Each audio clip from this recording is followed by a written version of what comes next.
She was called Maura Murray, 21 years old, a nursing student at the University of Massachusetts, a runner with such light strides that one barely heard her feet on the track. On a freezing February night in 2004, her old black Saturn went off the road in the White Mountains of New Hampshire. When the first officer arrived, the driver's door was shut, the airbag still warm, but the young woman had vanished, her footprints hanging at the edge of the headlight's beam.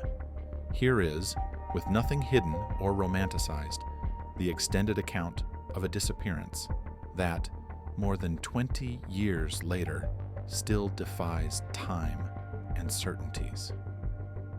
Maura Catherine Murray is born on May 4th, 1982 in Hanson, a wooded small town south of Boston. Her father, Frederick, oversees the maintenance of state roads. Her mother, Lori, works night shifts as a nurse. The 5 children grow up in a gray, clapboard house bordered by pines and frozen ponds in winter. Fred firmly believes courage is forged. At dawn, he wakes everyone for a 3-kilometer run, even when the thermometer bites. Lori, a slender figure in a pale uniform, returns from overnight shifts with stories from the ER. She instills the idea that life can turn in a heartbeat. In this mix of demand and tenderness, Maura develops a double engine: to be helpful and to push her limits. In middle school and then at Whitman-Hanson High, she racks up cross-country records, track trophies, and honor mentions. Teachers note a student who raises her hand without arrogance. Coaches see a competitor who surges when others slow down. Her report cards are near perfect. Her 5,000-meter times impress military recruiters. In the summer of 2000, she enters West Point, the emblematic military academy on the Hudson River's banks. Gray uniform, stiff cap, reveille trumpet before dawn, a crucible meant to turn wills into steel. For 2 years, Maura keeps pace. She swallows mechanical equations, field tactics, platoon drills. She even finds energy to represent the school in cross-country. But the academy enforces an implacable honor code. In spring 2002, the young woman uses, without premeditation, a bank card number found on a discarded receipt to pay for food. Trivial amount, major fault at West Point. The disciplinary board sanctions, and Maura feels the ground collapse. She decides to leave the Army to reorient toward nursing, to heal rather than command. In fall 2003, she settles at Amherst, a large campus surrounded by hills and maple-lined roads. She enrolls in nursing science, resumes training with the running club, takes night shifts at a dorm desk to pay expenses. Her days stretch: pharmacology classes in the morning, anatomy lab in the afternoon, security rounds from 11 to 1, then another 5-kilometer run to clear her head, friends say. On weekends, she sometimes returns to Hanson or meets her father at a hotel to inspect used cars. Her Saturn, bought used in high school, begins burning more oil than gas. At a distance, she keeps a relationship with Bill Rausch, an artillery lieutenant stationed at Fort Sill in Oklahoma. Late calls, postcards sketched between revisions. Her sister Kathleen battles alcoholism, and Maura spends hours on the phone encouraging her. From the outside, she seems to juggle tirelessly. From the inside, the pressure mounts. Thursday, February 5th, 2004. While on a night shift at Melville Dorm's desk, Maura receives a call from a sobbing Kathleen. Her sister has just left rehab, a fierce dispute with her fiancé, a liquor store parking lot. The call ends, and the young desk attendant remains still, face in hands, silent tears. A supervisor named Karen escorts her back to her room. Maura only murmurs, "My sister. It will be okay." The incident is logged in a report, but deemed simple emotional shock. The following weekend was to be uneventful. Saturday, February 7th, Fred arrives in Amherst to help find a reliable car. Father and daughter tour used dealers, lift hoods, joke about rolled-back odometers. That evening, Maura joins a small student party. Returning, she borrows her father's new Corolla. At 3:37 on North Hadley Road, the car strikes a guardrail. Airbags deployed, bumper crushed. Damage estimated at several $1,000s. Panicked, she calls Fred. The father, reassuring, promises insurance will cover it. Sunday, they draft the report. Fred leaves, believing the incident a mere setback. But stress had been building drop by drop. Monday, February 9th, 2004, dawns under a hard blue sky. Maura appears set on cutting loose. At 3:32 p.m., she emails professors that a family death forces her to leave for a week. No death has occurred. At 3:40, she uses the public computer to print MapQuest routes. Amherst to Burlington, Amherst to Franconia, Notch, Amherst to Bartlett. At 3:46, she tries to reach a condo owner at a New Hampshire ski resort. Voicemail. At 3:52, she withdraws $280, nearly her entire account, from a monitored ATM. Footage shows her alone, tense but determined. At 4:03, she enters a liquor store, buys vodka, Kahlua, Bailey's, 2 wine boxes. She loads them into a plastic crate, starts her Saturn, and heads north on Interstate 91. The drive to Woodsville takes nearly 2 hours under late afternoon light, pinking the hills. At 4:37, Maura dials Bill. Voicemail answers, no audible message. She continues, crosses the bridge over the Connecticut River, climbs the ramp to Route 112, called Wild Ammonoosuc Road. 2 asphalt lanes, flanked by snowbanks pushed by plows. Phone coverage drops to 0. 7:27 p.m. Faith Westman, a Haverhill resident, is dining with her husband. Through the window, she sees flashing hazard lights and a dark shape lodged in a snowbank. She calls 911, reports an accident. 7:31. Butch Atwood, a school bus driver, arrives in his yellow vehicle. He sees a young woman, dark coat, brown hair tied back, appearing calm. He offers his landline, explaining there is no cell service. Maura declines. Help is already on the way. It's okay, she says. Atwood leaves, parks at home, calls the police. 7:46. Sergeant Cecil Smith reaches the Saturn.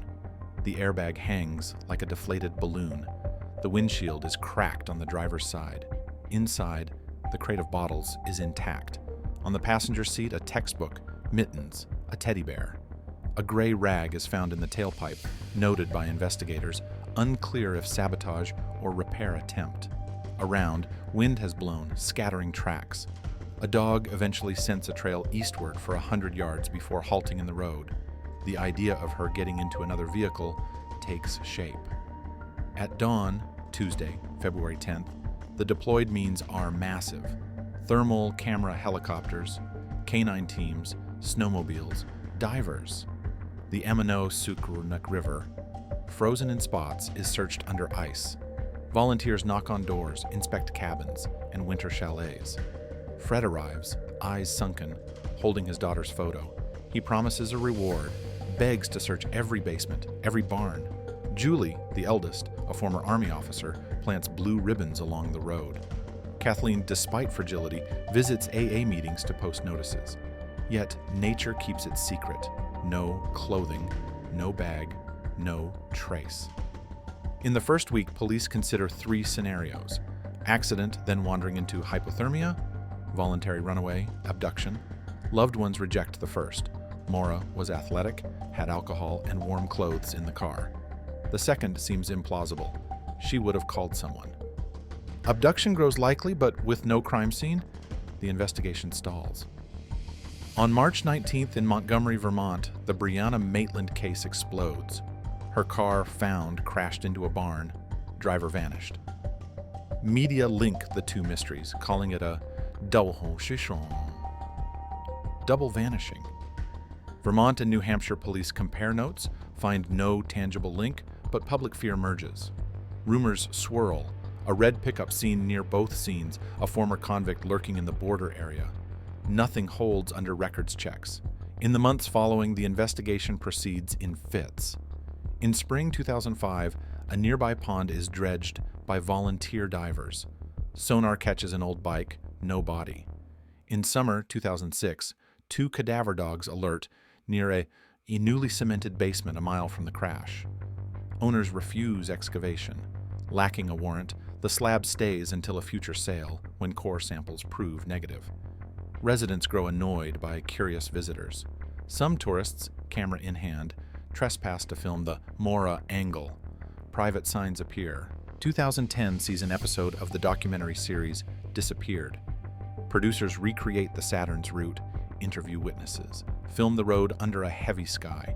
Viewership soars. Police lines receive hundreds of calls. A trucker claims to have picked up a young brunette between St. Johnsbury and the Canadian border on the night of February 9th. Memories too vague. Nothing results. 2014, 10 years of silence. The family sets up a white sign before the curve, black letters reading, "Someone knows something." February 9th evenings turn into vigils. Candles are lit, her name recited. Regional press alternates portraits and witness appeals. Investigators mention a pregnancy test found among her belongings, without official confirmation. Fueling speculation. Years pass. Progress is slow. Age-progressed images are published imagining Maura at 30, then 40, the same frank gaze, a faint smile. Her sister Julie, now active in cold case awareness, appears on shows and podcasts to keep Maura's memory alive and seek new leads. Today, the file holds 18 boxes of paper and several terabytes of digital data. Fred, white-haired, keeps the chair where he read Maura bedtime stories. Every February 9th, he visits the curve, sets a candle in a sand-weighted jar, waits as the flame fights the wind. Julie, to feel her sister's presence, sets her treadmill to Maura's exact 5-kilometer pace. She says the regular footfalls drown the noise of doubt. Kathleen, sober for years, plants a young pine each spring in a rehab center's yard, a tag with Maura on it. It's her way to seal hope in soil. Route 112 remains a narrow scar. In summer, ashes form a green tunnel. In fall, it's a golden rust corridor. In winter, a slanted white ribbon where silence swallows sounds. Some hikers stop by the embankment, cut engines, let cold surround them, imagining what played out in the 9-minute span between a school bus leaving and a patrol's arrival. You still see dried flowers, bracelets, painted stones left by strangers. Authorities remind visitors not to disturb the site, but tributes return. Justice has never officially closed the case. Advances in genetics, image-enhancing software, ever-growing databases still offer a thread. One day, perhaps, a partial print, a hair, a tiny paint fragment under a nail will decode the silence, or a witness will finally be ready to speak, freed by age, illness, or a need for truth before passing. The prosecutor keeps the case open, ready to reopen it for the slightest tangible lead. Meanwhile, Maura remains suspended. She is always 21 to those who love her. A student's smile, Bibe pinned to her t-shirt, fluid stride devouring the track. She haunts discussions of mental resilience, runaway logic, and violence lurking on an isolated road. Her story reminds that a minute can be enough for routine to shatter, that a car's headlight can blink out before one understands, and that snow, a mute accomplice, can erase tracks. Until light penetrates the gap left between 37 and 46 minutes past 7, the question will remain, what happened to Maura Murray that night? To this day, no file, show, or pinboard has yet told, so the road keeps its secret. The river flows, and each winter the world wonders how a young woman could simply disappear in a halo of headlights before melting into the night.